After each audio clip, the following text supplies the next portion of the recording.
It's a somber day in Salem today. The funeral for late Secretary of State Dennis Richardson happening both outside and inside the Capitol building. That's where family, friends, and lawmakers, both past and present, gathered to say their goodbyes.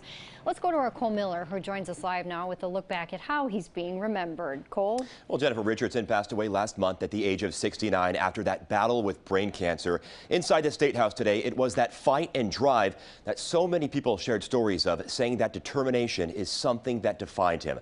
A Republican, he was known to work with both sides of the aisle. One state senator today saying he put people above party. Governor Kate Brown adding that he worked to make Oregon a better place and that his legacy will live on through his work. Acting Secretary of State Dr. Leslie Cummings mentioning that up until his last breath, he did what he could to help. During these final days, Secretary Richardson continued to provide Secretary of State direction while he came to terms with this terrible disease.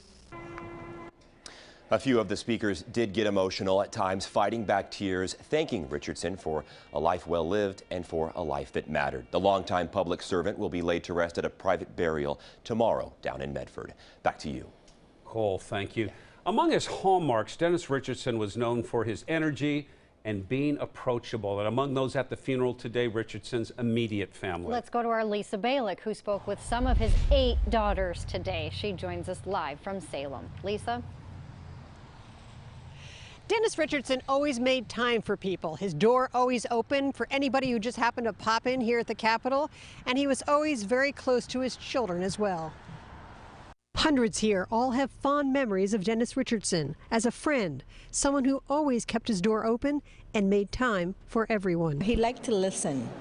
He listened well to people's concerns. His sense of humor was shared with friends and family.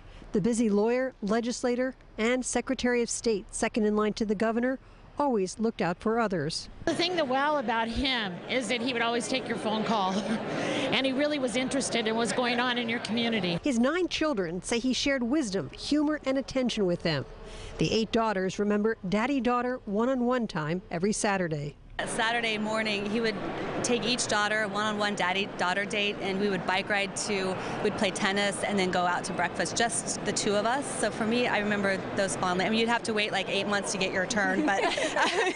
Richardson spent decades as a political leader, but he didn't put himself on a pedestal. One of the first times I met him, we were having a Central Committee meeting, and there was an alarm going off that had these little beeps. It wasn't loud, but it was loud enough. And, you know, instead of directing somebody else to do it, he said, "Come on, Tracy, let's go over," and we fixed it. And he was determined, we're going to fix this. Richardson was a 21-year-old Vietnam War combat helicopter pilot. He shared with others how he helped evacuate villagers. Saved them all.